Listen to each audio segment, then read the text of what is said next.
Hello folks, Rick Simon here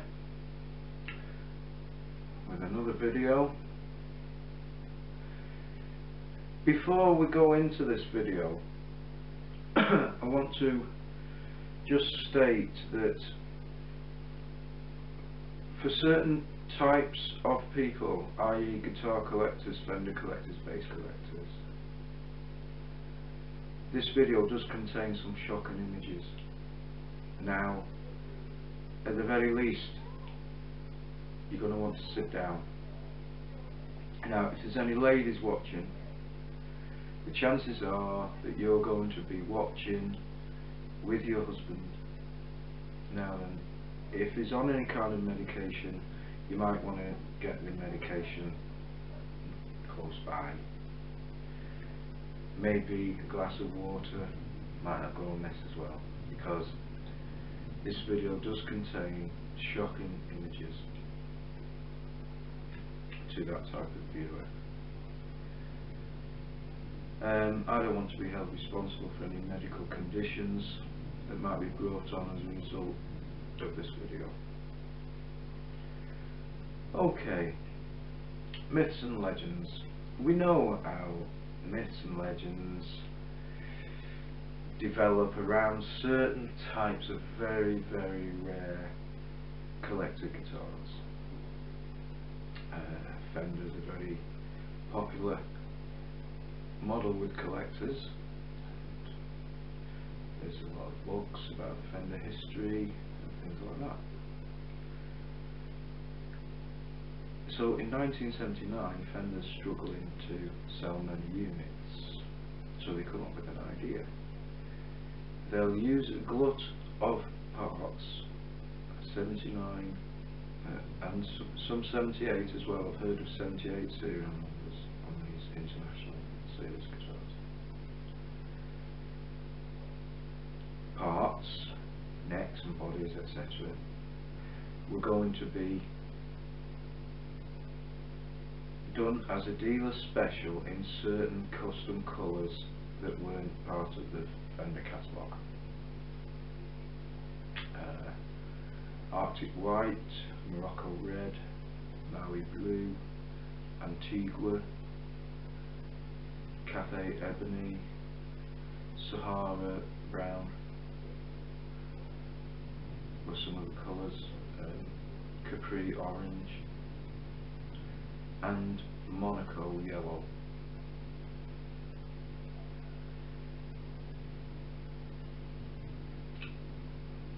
I've all heard legends about these guitars. I once heard of a Monaco Yellow that was for sale in a guitar shop and was wrongly price tagged as a Daytona Yellow. The price tag said Daytona Yellow P-Bass, and it languished in the shop for years, and he couldn't even sell it at a knockdown price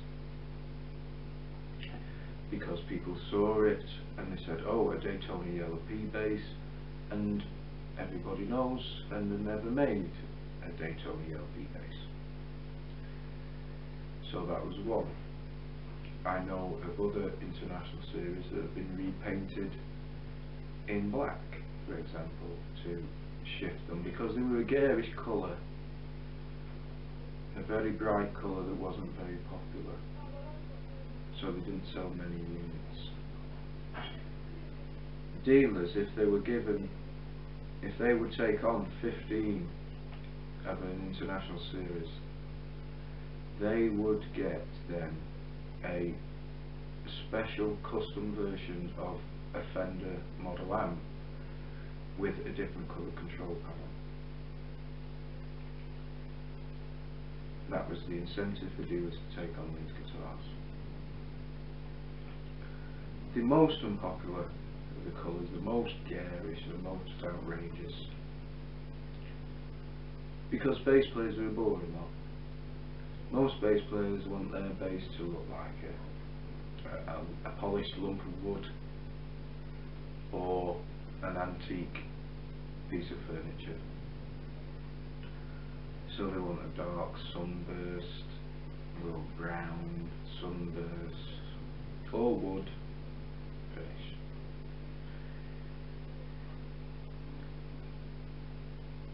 Myself, personally, I mean, I've got the white. Personally, I like a bright colour. I think it's, I don't know, I just prefer it anyway. So I've always liked the idea of the Monaco yellow. Now, we're not talking here of the custom shop graffiti yellow guitar. The guitar we're discussing here was built years before the custom shop even started. If I remember right, I think Fender Custom Shop started in '87. These guitars we're discussing now, a lot of the serial numbers say 78 and 79, but they're actually built in 80 and 81 with a very limited run. Obviously, Strats and Tellys being the most popular models, Strats and Tellys may come up from time to time. So your Strats and Tellys, they're going to be the most popular of this series that you may come across. Now, we've all been onto the forums, Talk Bass, Strat Talk, etc. And we've seen a few photos. We've seen a Strat, we've seen a Telly, we've seen a yellow, we've seen a blue, we've seen a Capri orange, we've seen an Antigua. We haven't seen the Monaco yellow P-bass.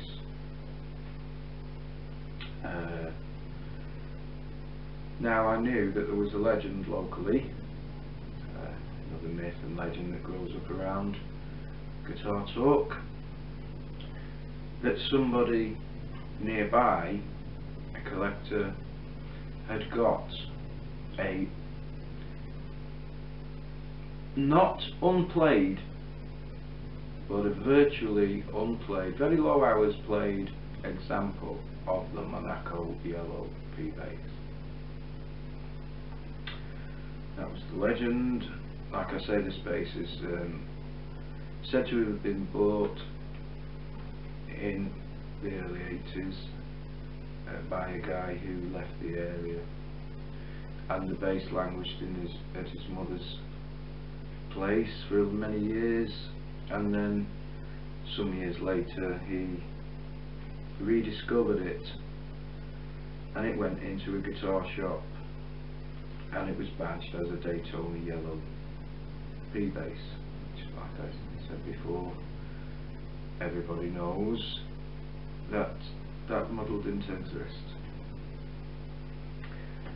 Anyway, so a guy bought it anyway. A guy bought it and he authenticated it. He knew what it was, in fact, this guy. He's a very quiet guy. He doesn't play locally, or so the bass is very, very rarely, if ever, seen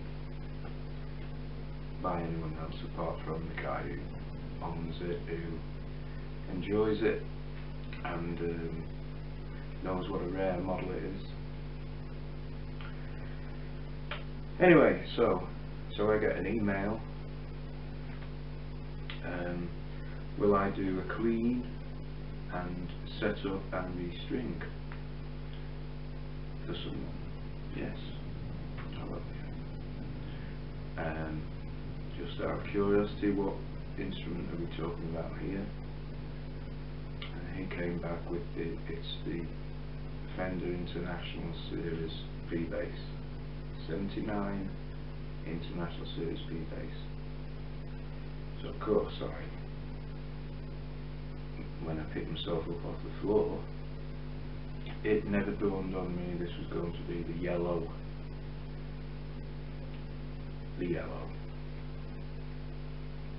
Anyway, so the bass came here for a restring, a clean, because this bass is looked after, you know, it is looked after. So it's come in for a clean, a restring, and a setup. So there you have it, folks. the 1979 Monaco Yellow Fender Precision Bass. I shall give you a close-up view of it in a minute, and get it down for you and let you have a good look around it.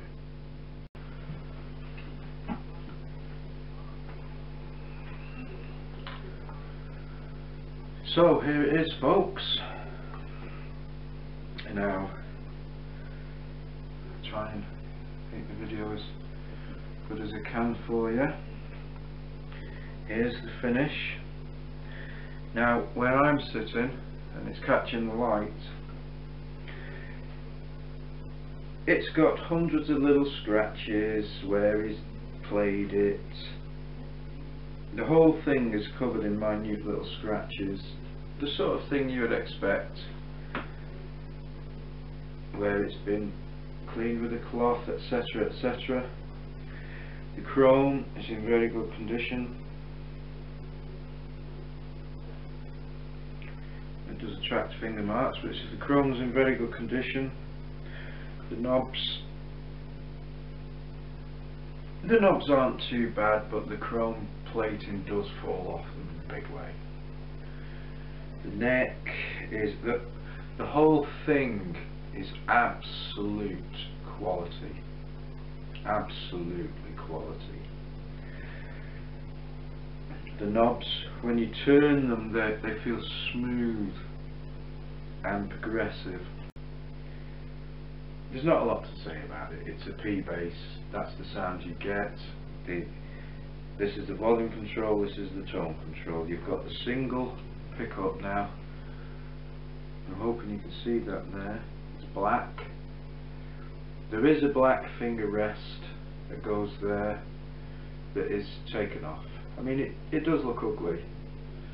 Without the ashtray on, the black pickup, it looks ugly. But you can see it's a very, very bright, shiny, poppy. It really pops, this bass. And you can see, but I'll be giving you a close-up view of the neck and everything in it shortly, and the head. Hoping you can see the head there now. The skunk stripe on the back. You can see the back. Very, very good condition, folks. It's got a few marks, don't know if you can see them little dings there, but there it is, folks. The machine heads are the ones that say Fender on them, and overall the whole bass is just absolutely breathtaking, absolutely breathtaking. So there you go, folks. I'm not going to play anything on it for you because I've got someone coming in who wants to have a look at it. So the deal was that I came here for a restring, a clean and a setup, and the deal was that I made a YouTube video of it. So there you go, folks. Hope you've enjoyed the video. Hope that's been a treat for your eyes. And what we'll do now is we'll get it propped up in a stand, and we'll have a good look round it with the camera, because I want to show you the condition of the bass, because it has been used, it has been played. It's over 30 years old, this bass, and like I say, it has been played. It's not been not played at all, but the condition of it is absolutely lovely. It's a very, very nice quality, very, very rare quality bass guitar.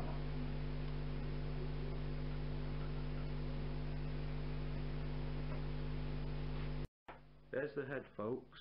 Now you can see see the 70s writing, and if I zoom in there, I mean, we're not taking any chances on the serial number, but you can see that S9, S for 70s, 9 for 79. Now we do know that these models were made in 1980 or 81, and they were made with parts that had been previously serial numbered out. So the international series will say 79, and they're often sold as a 70s, but they're actually made in either 1980 or 81. They were given out as a dealer special. Now get this, they were given out as a dealer special. If a dealer took on 15 of these guitars, they got a special version of the Fender amp that had a black control panel with white writing, which was a special model. So these were a dealer special, and they were export only in the States. So they're very rare in the States, but these are very rare, period. So I'm going to try and make the video as good as I can for you. So going down now, here's the nut, standard setup. Your nut is slotted in, it's not glued on the end of a fingerboard, it's just slotted into the one piece neck.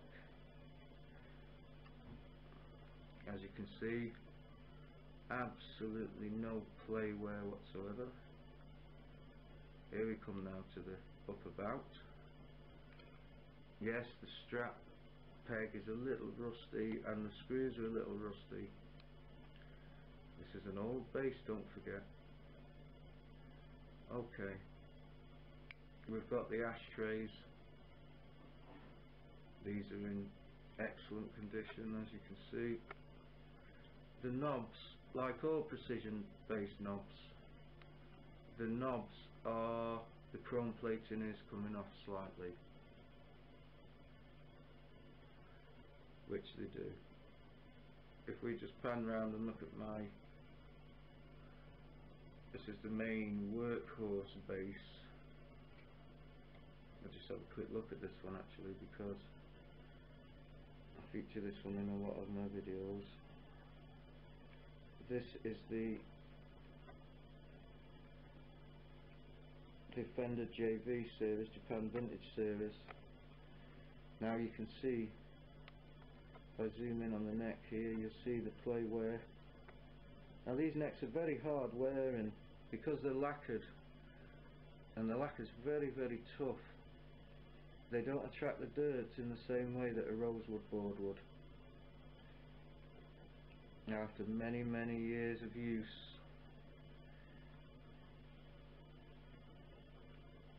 that lacquering can start to wear off. This one's got the Damasio bass pickup that you had to put in the 80s when I got this bass. Here's the knobs now. Now the chrome plating on these absolutely wears off. Okay, so there's a little bit still clinging to it. The bits that are dark on the camera will be the bits that are the actual chrome that is left on them, which isn't a great deal. You can see there's my patented string muter system.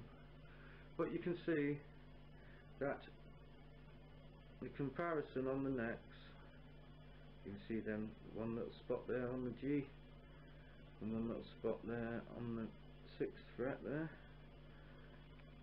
Now look at that baby. Now look at that. Okay, so the neck is absolutely pristine on this beauty. It has been played all over it. If you examine it in minute detail, all over it are little tiny thumbnail scratches where he's had his thumb rested on the side of the scratch plate. There is examples of play wear here and there. It has been used, just not a great deal.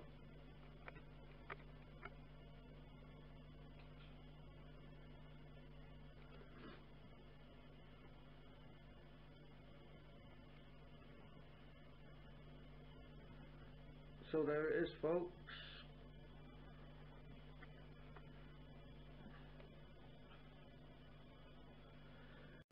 So what I'll probably do now, folks, is I'll probably switch off and then edit in now.